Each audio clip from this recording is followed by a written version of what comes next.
चलो दोस्तों, तो अब हम लोग एनसिबल के अगले टॉपिक की तरफ चल रहे हैं। तो जैसे कि हमने लास्ट वीडियो में देखा था भाई, एनसिबल की लैब कैसे सेटअप करना है, तो हमने लैब सेटअप करना सीख लिया।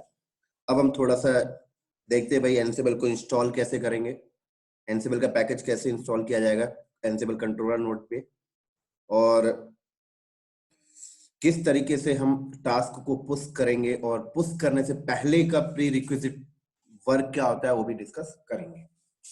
तो सबसे पहले तो हम चलते हैं भाई, यहाँ पर एनसिबल के कंट्रोलर नोड पे चलते हैं और वहां पर एनसिबल का पैकेज इंस्टॉल करना देखते हैं।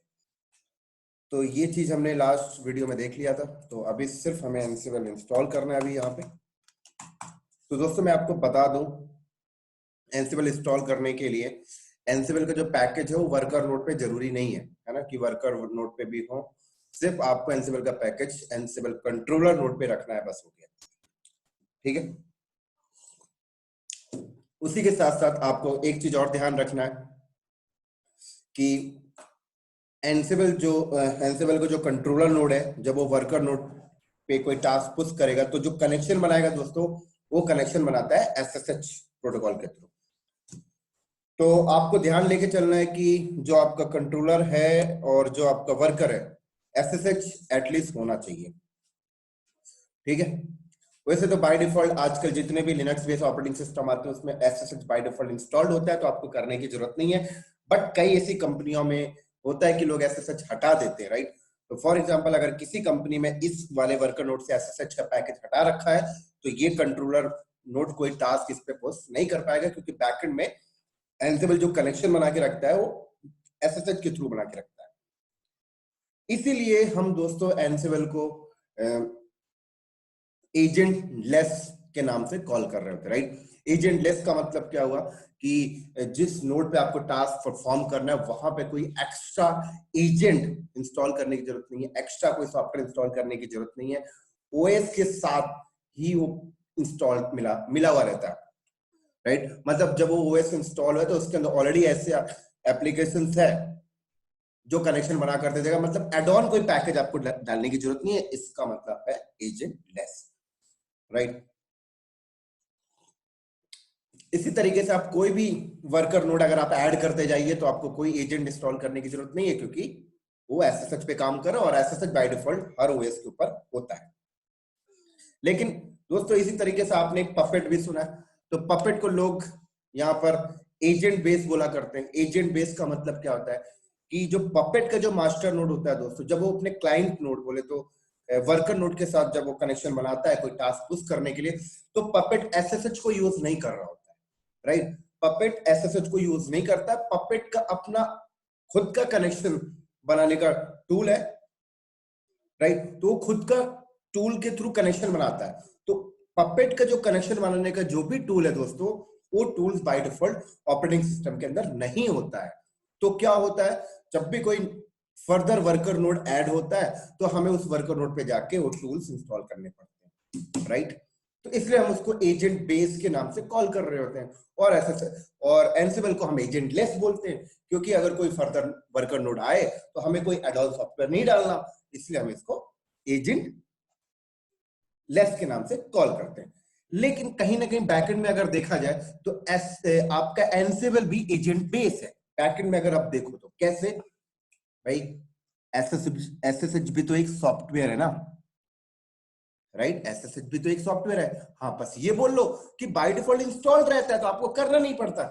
लेकिन अगर कोई कंपनी कस्टम लिनक्स बनाई है, तो मतलब कोई कंपनी ने कर्नल को उठाकर अपना कस्टम ऑपरेटिंग सिस्टम बनाया है और उसने उसके अंदर एसएसएच डाला ही नहीं था, तो अगर वो वर्कर नोड ऐड होगा तब तो फिर आपका एनसिबल कंट्रोलर उस पर टास्क ही नहीं पुश कर पाएगा। इसका मतलब फिर उस पर सॉफ्टवेयर डालना पड़ेगा, तो फिर ये तो एजेंट बेस हो गया, राइट सर। तो देखा जाए तो कहने वाली बात है, देखा जाए तो पपेट और एनसिबल दोनों एजेंट बेस है। मैं बोलता हूं दोनों के दोनों एजेंट बेस है। लेकिन अब होता क्या है कि भाई एनसिबल एसएसएच पे चल रहा है और आजकल जितने भी लिनक्स ऑपरेटिंग सिस्टम मार्केट में आते हैं एसएसएच का पैकेज रहता है, तो हमें कोई एड ऑन डालने की जरूरत नहीं पड़ती, तो हम उसको एजेंटलेस के नाम से कॉल कर रहे होते हैं। लेकिन बैकएंड में थोड़ा सा अंदर की बातें अगर आप करो तो देखा जाए दोनों ही एजेंट बेस है। हाँ, पपेट में और एनसेबल में ये डिफरेंशिएट है कि पपेट अपना कनेक्शन यूज करता है और एनसेबल एसएसएच यूज करता है। अब अपना का मतलब क्या, उसका अपना कम्युनिकेशन चैनल होता है जो एसएसएल सर्टिफिकेट के थ्रू काम कर रहा होता है। हम पपेट में अभी बात नहीं कर रहे, हम पपेट की अलग टॉपिक पे अलग से वीडियो बनाएंगे तब हम बात करेंगे। ठीक है दोस्तों, तो चलो शुरू करते हैं। इसी तरीके से आपका जो भी एनसेबल का कंट्रोलर है और जो भी वर्कर 1 वर्कर 2 है, एटलीस्ट उसमें आपको चेक कर लेना है कि एसएसएच है कि नहीं। अगर एसएसएच नहीं होगा तो आपको प्रॉब्लम होगी। तो सबसे पहले हम चेक कर लेते हैं। कैसे चेक करेंगे एसएसएच का पैकेज है कि नहीं? बहुत सिंपल कमांड है। यहाँ पर आप कमांड चलाइए rpm स्पेस -qa और यहाँ पर आप ग्रैब करिए ओपन एसएसएच। तो देख सकते हैं open SSH client and server है। ऐसे ही वर्कर 1 पे चल के चेक कर लेते हैं।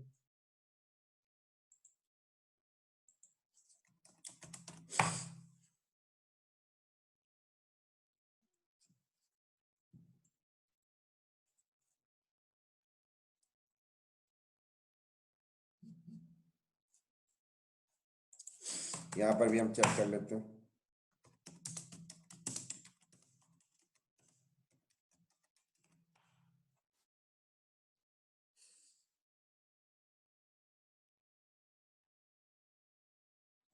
ओपन की स्पेलिंग गलत हो गई, इसको फाइंड आउट कर रहा हूँ।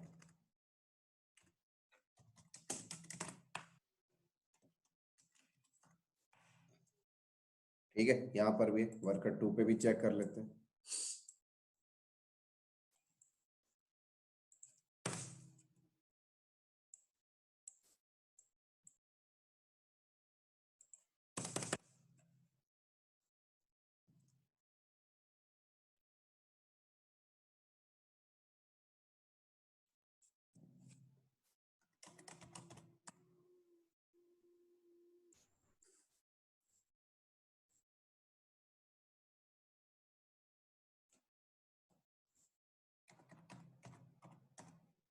चलो इस पे भी चेक कर लेते हैं।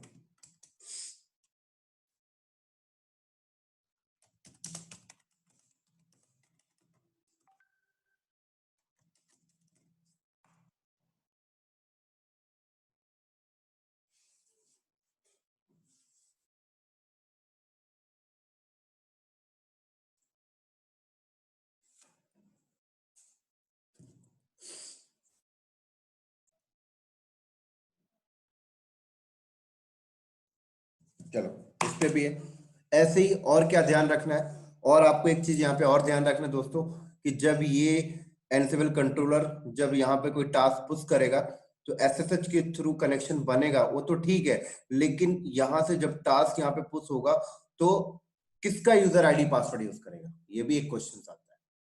भाई ऐसे तो कोई भी एनसेबल कंट्रोलर आके हमारा वर्कर नोड पे आके टास्क चला के चला जाएगा क्या? नहीं ना, कोई ऑथेंटिकेशन तो यूज करेगा यूजर नेम पासवर्ड, राइट?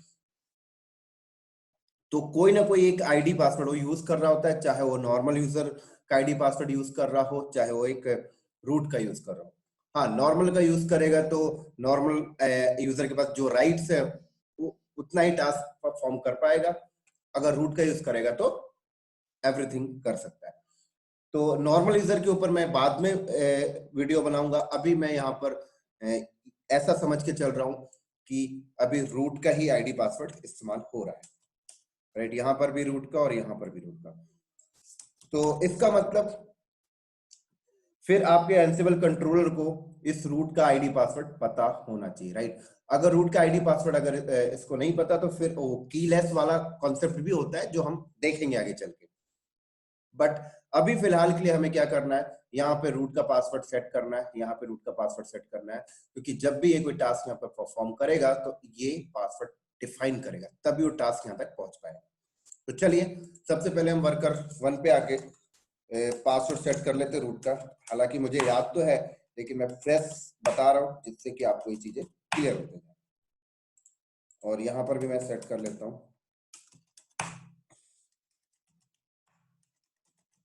चलो, तो अब एंसिबल कंट्रोलर कोई टास्क पुश करेगा, तो जब वो वर्कर वन पे पुश करेगा तो वर्कर वन पे जब टास्क जाएगा तो वर्कर वन पे जब टास्क जाएगा तो वहां पर वो आईडी पासवर्ड डाल देगा रूट का, तो टास्क चल जाएगा। ऐसे वर्कर टू पे जब चलाना होगा तो वर्कर टू के रूट का आईडी पासवर्ड डाल देगा, टास्क चल जाएगा। लेकिन अब टास्क चलाएगा कैसे? टास्क जो भी चलेगा उसकी स्टार्टिंग होती है एनसिबल कमांड से, देख सकते हो आप।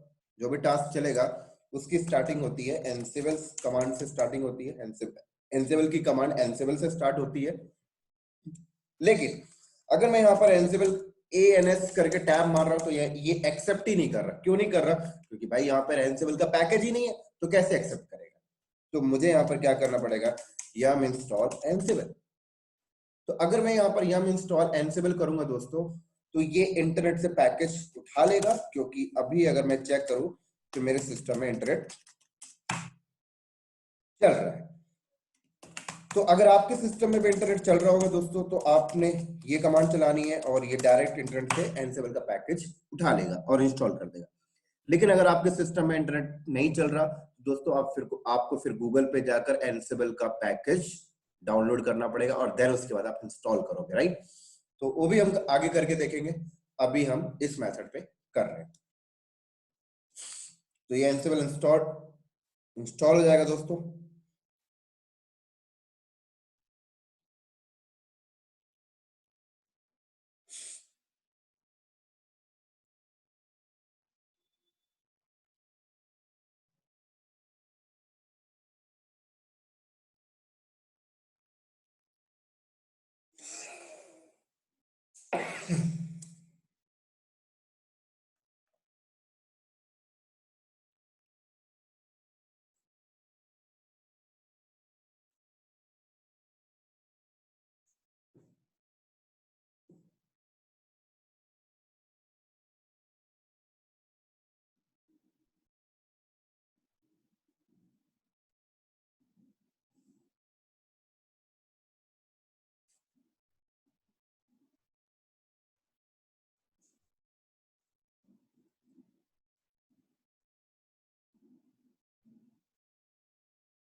चलो, तो देखिए इंस्टॉल हो चुका है। और उसके बाद जब मैं यहाँ पर एनसिबल कमांड चलाऊं तो देखिए एनसिबल कमांड एक्सिक्यूट होने लगा। लेकिन अब यहां पर एक सवाल आता है कि मैं यहां से जब मैं एनसिबल से कोई टास्क परफॉर्म करूंगा तो क्या मैं वर्कर वन की आईपी दूंगा, क्या मैं वर्कर टू की आईपी दूंगा, या वर्कर वन का होस्ट नेम दूंगा, या वर्कर टू का होस्ट नेम दूंगा? तो आप यहाँ पर ऐसा कुछ भी नहीं देते, कुछ भी ऐसा मेंशन नहीं करते हो जब आप टास्क एग्जीक्यूट करोगे। आप यहाँ पर क्या करोगे अभी बता देता हूँ। तो दोस्तों क्या होता है, देखिए हमारा जो एनसिबल कंट्रोलर है जहां से हम टास्क पुश करते हैं, राइट, वहां पर एक इन्वेंट्री नाम का फाइल होता है, राइट? क्या होता है? एक इन्वेंट्री नाम की फाइल होती है। और इन्वेंट्री की वर्ड से अगर हम बात करें तो इन्वेंट्री का मतलब क्या होता है? कोई भी डॉक्यूमेंटेशन, राइट? फॉर एग्जांपल अगर आप अपनी कंपनी के एचआर टीम के पास जाए तो अगर एचआर किसी भी इंप्लॉय की इंफॉर्मेशन देखना चाहता है तो वो अपने इन्वेंट्री फाइल में जाता है और सर्च करता है, उसको मिल जाता है। ऐसे ही हम लोग अपना डेटा क्या करते हैं, किसी एक्सेल फाइल के अंदर रख लेते हैं, हम उसको इन्वेंट्री के नाम से भी कॉल करते हैं। तो ठीक इसी तरीके से यहाँ पर भी इन्वेंट्री का मतलब वही है। मतलब जब एंसिबल कंट्रोलर कोई टास्क परफॉर्म करेगा, राइट, तो जब भी एंसिबल कंट्रोलर कोई टास्क परफॉर्म करेगा तो वो क्या करता है, वो डायरेक्ट किसी भी वर्कर नोड की आईपी को मेंशन नहीं करता है। वो क्या करता है, वो अपनी इन्वेंट्री फाइल को पढ़ता है। यहां से कोई भी टास्क जब हम एग्जीक्यूट करेंगे तो क्या करेगा, वो अपनी इन्वेंट्री फाइल के पास जाएगा और अपनी इन्वेंट्री फाइल को पढ़ेगा कि उसकी इन्वेंट्री फाइल में कौन कौन से वर्कर नोड की इंफॉर्मेशन लिखी हुई है। तो अगर इसकी इन्वेंट्री फाइल में जो जो वर्कर नोड की इंफॉर्मेशन लिखी होगी, ये उस वर्कर नोड पे जाके टास्क को परफॉर्म करेगा। राइट। तो आप इन्वेंटरी फाइल में किसी वर्कर नोड की आईपी भी लिख सकते हो, किसी वर्कर नोड का होस्ट नेम भी लिख सकते हो, और आप इन्वेंटरी फाइल के अंदर यूजर नेम पासवर्ड भी मेंशन कर सकते हो कि भाई ये वर्कर नोड 1 का आईपी एड्रेस है और ये आईडी और ये पासवर्ड है, क्योंकि जब टास्क चलेगी तो कौन सी आईडी पासवर्ड से उस मशीन में टास्क को परफॉर्म करेगा, वो आईडी पासवर्ड भी आप इन्वेंटरी फाइल में मेंशन कर सकते हो। तो अगर मैंने इन्वेंटरी फाइल में ये आईपी मेंशन किया, जैसे वर्कर नोड 1 की 192.168.183. और मैंने 228 डिफाइन किया, और मैंने यहाँ पे 192.168.183.202। तो जब भी हम यहां से बैठ के कोई टास्क परफॉर्म करेंगे तो एंसिबल कंट्रोलर क्या करेगा, अपनी इन्वेंटरी फाइल पे जाएगा और वो देखेगा अच्छा इन्वेंटरी फाइल में ये 2 आईपी हैं, तो इन 2 आईपी में जाके टास्क परफॉर्म करेगा। हाँ, अगर आपने इन्वेंटरी फाइल में सिर्फ आईपी दिया है और वर्कर नोड का आईडी पासवर्ड नहीं दिया, राइट, जैसे आईडी रूट हो गया और पासवर्ड हमने नहीं दिया, तो फिर आपसे वो पासवर्ड प्रॉम्प्ट करेगा। अगर आपने इन्वेंटरी फाइल के अंदर ही जैसे आपने आईडी लिख दिया रूट एंड पासवर्ड लिख दिया redhat@123, तो फिर वो आपसे प्रॉम्प्ट नहीं करेगा, वो इन्वेंटरी फाइल से ही वो यूजर आईडी पासवर्ड ही पिकअप कर लेता है। ठीक है दोस्तों, तो अब यहां पर एक सवाल आता है कि ठीक है सर, आपने बता दिया इन्वेंटरी फाइल को पढ़ता है, लेकिन अब इन्वेंटरी फाइल होती कहां पर है, एंसिबल कंट्रोलर के अंदर कौन से पाथ में इन्वेंटरी फाइल होती है? तो सवाल अब ये आता है। तो इन्वेंटरी फाइल की जो लोकेशंस होती है दोस्तों, वो कहां पे होती है मैं आपको बता देता हूं। अब जैसे हमने इस पे एंसिबल इंस्टॉल किया है, तो आप यहां पर एक कमांड जैसे चलाएंगे, और कमांड हमने चलाया एंसिबल --- वर्जन। तो जब हमने एंसिबल --- वर्जन कमांड यहां पर हमने चलाया, तो यहां पर देख सकते हैं कि यहां पर /etc एंसिबल एंड एंसिबल के अंदर /etc/ansible एंड /ansible.cfg। तो क्या होता है, आप इस फाइल के अंदर जाएंगे तो इस फाइल के अंदर मेंशन है इन्वेंटरी फाइल का लोकेशन, इस फाइल के अंदर। तो अगर मैं इस फाइल के अंदर जाऊं /etc/ansible/ansible.cfg, इस फाइल के अंदर मेंशन है कि आपके इन्वेंटरी फाइल का लोकेशन क्या होगा। तो चलिए हम इस फाइल के अंदर चलते हैं और इस फाइल के अंदर जाके देखते हैं भाई एंसिबल इन्वेंटरी फाइल का लोकेशन क्या है। तो देख सकते हैं यहाँ पर डिफॉल्ट, ये देखिए डिफॉल्ट लोकेशन दिखा रहा है /etc/ansible/host।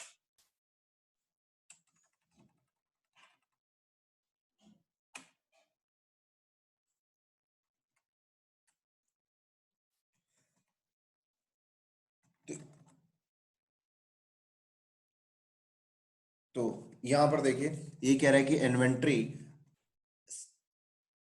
इन्वेंटरी जो आपकी फाइल है उसका लोकेशन /etc/ansible के अंदर होस्ट नाम की फाइल है। तो कहां से पता लगा दोस्तों आपको, जब आपने एंसिबल --- वर्जन किया, तो इस लोकेशन बोले तो इस फाइल के अंदर आप गए और इस फाइल के अंदर मेंशन है कि आपके इन्वेंटरी फाइल कहां पर है। तो चलो इन्वेंटरी फाइल का लोकेशन भी हमें मिल गया। तो अब हम उस इन्वेंटरी फाइल के अंदर जाते हैं और उस इन्वेंटरी फाइल के अंदर जाके हम अपने वर्कर नोड की आईपी मेंशन कर दिए 192.168.183.228। ऐसे हमने एक ही अभी वर्कर 1 का एक ही आईपी मेंशन किया हमने। उसके बाद अब बात आती चेक कैसे करेंगे, तो कि इन्वेंटरी फाइल के अंदर एंट्री है कि नहीं उसको चेक करना है। तो कमांड होती है एंसिबल और आईपी आप यहाँ पे मेंशन करिए और -list-host।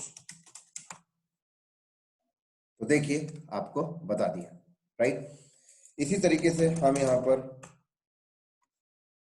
इसको ऐसे भी चेक कर सकते हैं कि आप आईपी मेंशन करना नहीं चाहते तो आप यहाँ पर ऑल लिखिए, ये ऑल दिखा देगा, राइट। क्योंकि हो सकता है कि हो इन्वेंटरी फाइल के अंदर n नंबर ऑफ आईपी हो, तो क्या आप सबकी आईपी लिखकर चेक करेंगे? नहीं, तो आप ऑल लिखिए, जितनी भी इन्वेंटरी फाइल के अंदर जितने भी वर्कर नोड की एंट्री आपने किया होगा सबकी लिस्ट वो दिखा देता है। फॉर एग्जाम्पल मैं आपको समझाने की कोशिश करता हूँ। जैसे मैंने फिर से इसके अंदर गया और मैंने क्या किया, यहाँ पर वर्कर 2 की भी आईपी मैंने मेंशन यहाँ पे कर दिया। लो, 2 मैंने कर दिया। तो अब क्या मैं आईपी लिख लिख कर चेक करूंगा तो गलत हो जाएगा, राइट। तो आप इस तरीके से ही चेक कर रहे हैं, ठीक है। इसी तरीके से आप अगर होस्ट फाइल के अंदर जाएं तो आप यहाँ पे होस्ट नेम भी मेंशन कर सकते थे, वर्कर 1, एंड मैंने यहाँ पर लिखा वर्कर 2। तो मैंने फाइल को सेव करके बाहर आया और फिर मैं यहाँ पे ऑल किया तो देखिए 4 इंफॉर्मेशन ये दिखा रहा है, ठीक है। इसी तरीके से दोस्तों आप इन्वेंटरी फाइल के अंदर जाइए और अभी देखिए आप यहाँ पर single single IP and single single host name की एंट्री कर रहे हैं। आप इनको एक ग्रुप के अंदर भी डाल सकते हैं। ग्रुप के अंदर कैसे डालेंगे, जैसे मैंने एक ग्रुप बना दिया वेब सर्वर, ये लो। तो वेब सर्वर नाम का एक ग्रुप बन गया, उसके अंदर मैं उनकी आईपी एड्रेस डालूंगा जो वेब सर्वर है। ऐसे मैंने यहाँ पर इसी तरीके से मैं n नंबर ऑफ ग्रुप भी बना सकता हूँ। जैसे मैंने एक बना दिया ऐप सर्वर, ठीक है सर दोस्तों यहाँ पर। और यहाँ पर मैं उनकी आईपी एड्रेस डालूं या होस्ट नेम डालूं, बात बराबर है। अभी फिलहाल मैं यहाँ पर आईपी एड्रेस मेंशन कर दिया और हालांकि मेरे पास सर्वर तो है नहीं, बट यहाँ पर मैं डिफाइन कर सकता हूँ, कोई दिक्कत नहीं। और ऐसे मैंने अगली आईपी एड्रेस दे दिया,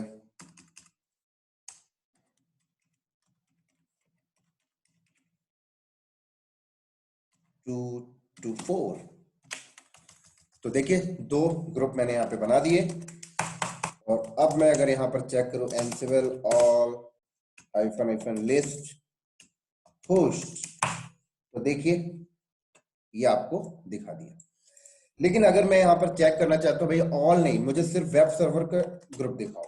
वेब सर्वर ना, मैं इन्वेंटरी फाइल के अंदर जो वेब हाइफन सर्वर नाम का ग्रुप बनाया हूं उनके अंदर कौन कौन सा आईपी है वो दिखाइए। तो देखिए उसकी इंफॉर्मेशन ये दिखा दिया।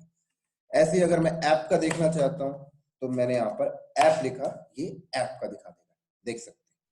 और अगर दोनों देखना चाहते हो तो आप इस तरीके से मेंशन कर दीजिए वेब हाइफन सर्वर। तो ऐप और वेब दोनों का वो आपको लिस्ट कर रहा है। इसी तरीके से दोस्तों अगर आपको दोनों नहीं लिखना तो आप ऑल लिखिए, सबसे बेस्ट। क्लियर। इसी तरीके से थोड़ा सा मैं और इसमें और मॉडिफाइड करता हूं इस इन्वेंटरी फाइल को, ये लीजिए। तो दोस्तों यहां पर आप ग्रुप के अंदर भी ग्रुप को मेंशन भी कर सकते हैं, ग्रुप के अंदर भी ग्रुप ऐड कर सकते हैं। कैसे, जैसे कि मैंने यहाँ पर एक कॉमन नाम का ग्रुप बनाया और मैंने बोला इसके अंदर चिल्ड्रन ग्रुप ऐड कर सकता हूं।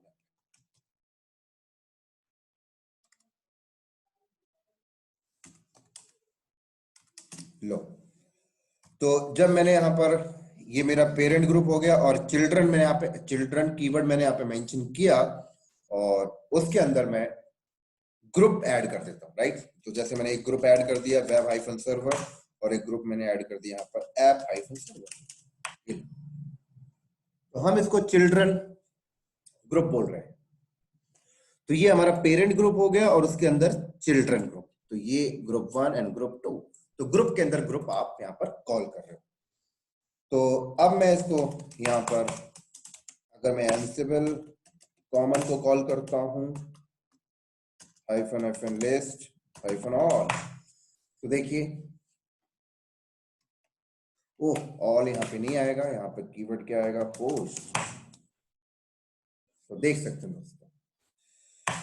तो ये था आपका इन्वेंटरी फाइल के अंदर कैसे वर्कर की बोले तो कैसे वर्कर नोड की आईपी की एंट्री करते हैं, कैसे ग्रुप को कॉल कराते हैं, ये था। बट यहां पर एक सिचुएशन ये आती दोस्तों कि कोई बंदा बोलता है कि यार मैं ना ये वाली इन्वेंटरी फाइल नहीं यूज करना चाहता, नहीं कर इसको यूज ही नहीं करना चाहता। ठीक है, मैं जो भी एंट्री किया था मैं इसको अभी हटा देता हूं। ये लीजिए, मैंने इसको यहां से रिमूव कर दिया। तो आप अभी इन्वेंटरी फाइल जो यूज कर रहे थे एनसिबल हाइफन हाइफन वर्जन, वो कहां से मिली थी दोस्तों आपको? एनसिबल हाइफन हाइफन वर्जन अब आपने किया था तो ये कॉन्फ़िग फाइल के अंदर आप गए थे, और इस कॉन्फ़िग फाइल के अंदर, इस कॉन्फ़िग फाइल के अंदर मेंशन है कि आपकी इन्वेंटरी फाइल ये होगी, तो आप इस फाइल के अंदर जाके वर्कर की आईपी मेंशन कर रहे थे। बट कोई बंदा बोलता है यार मैं ये फाइल नहीं यूज करना चाहता, मैं अपना इन्वेंटरी फाइल खुद का रखना चाहता हूं। जैसे कि मैंने यहाँ पे बना लिया mkdir, और यहाँ पर मैंने नाम दे दिया जैसे माई इन्वेंट्री। देखिए कोई बंदा बोलता है कि ये मैंने एक फोल्डर बनाया और मैं इस फोल्डर के अंदर अपनी इन्वेंटरी फाइल रखूंगा, जैसे मैंने एक फाइल बना लिया abc नाम की। कोई बंदा बोलता है इसके अंदर मैं रखूंगा, जैसे मैंने यहाँ पर एक ग्रुप बना दिया वेब हाइफन सर्वर, इसके अंदर मैंने आईपी ऐड कर दिया 192.168.183.228, 192.168.183.223। ऐसे अगला ग्रुप हमने बना लिया web hyphen app hyphen server 192.168.183.224, 192.168.183.225। तो अब क्या करेंगे? मैंने तो कस्टम इन्वेंटरी यूज कर रहा हूँ, इन्वेंटरी फाइल यूज कर रहा हूँ। तो अगर यहाँ पर मैं एनसिबल hyphen hyphen all hyphen hyphen list hyphen host अगर मैं कमांड चलाऊं तो देखिए उसको इन्वेंटरी फाइल के अंदर कुछ कंटेंट मिल ही नहीं रहा।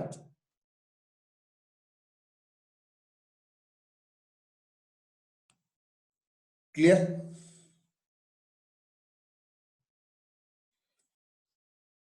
तो अब मैं यहां पर क्या करूंगा, मैं हाइफन आई करके अपनी इन्वेंटरी फाइल मेंशन करूंगा। आई बोले तो पाथ आप डिफाइन कर रहे हैं, इन्वेंटरी फाइल का पाथ। तो ये देखिए अब इसने पिक किया, राइट? तो इस तरीके से दोस्तों आपको काम करना पड़ेगा अगर आप अपनी कस्टम इन्वेंटरी यूज करते हो।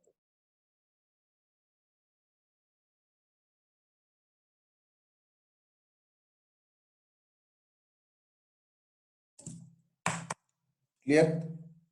इस तरीके से अगर आप अपनी कस्टम इन्वेंटरी यूज करते हो तो ऐसे ही मैं यहाँ पे ऑल ना लिखूं और ऐसे करूं तो देख सकते हैं आप, ठीक है?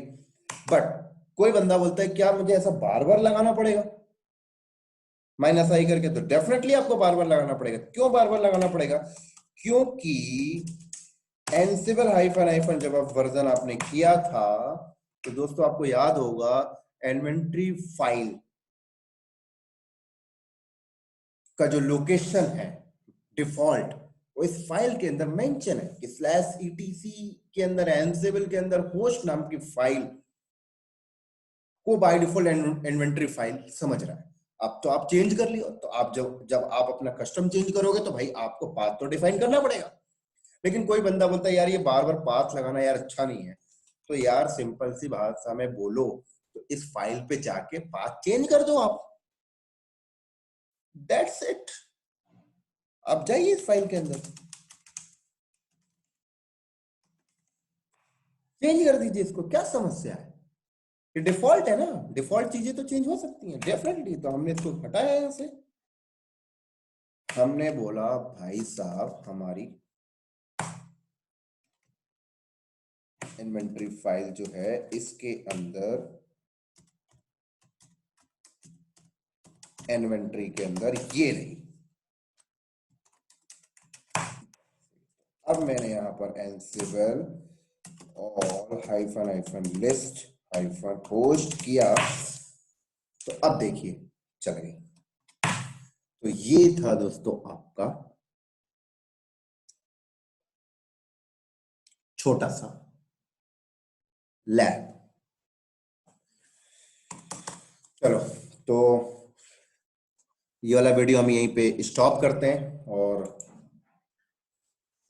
अगला वीडियो दोस्तों मेरा होगा, अभी मैं एनसिबल कंट्रोलर के अंदर बैठकर जो भी काम कर रहा था ये रूट से कर रहा था, ठीक है? बट कंपनी के अंदर रूट लॉगिन नहीं मिलता। डायग्राम में आते हैं। मैं जो भी काम अभी यहाँ पे कर रहा था परफॉर्म, वो मैं रूट से कर रहा था, राइट। और कंपनी के अंदर आपको जरूरी नहीं है कि आपको एंसिबल कंट्रोलर का रूट लॉगिन मिले। आपको अपनी आईडी पासवर्ड से लॉगिन करने पड़ेगा, और वो आईडी पासवर्ड एक नॉर्मल यूजर होगा। तो एक नॉर्मल यूजर अपनी इन्वेंटरी फाइल कैसे सेट करता है, अपना एनवायरनमेंट कैसे सेट करता है, अगला वीडियो हम उसके ऊपर देखने वाले हैं।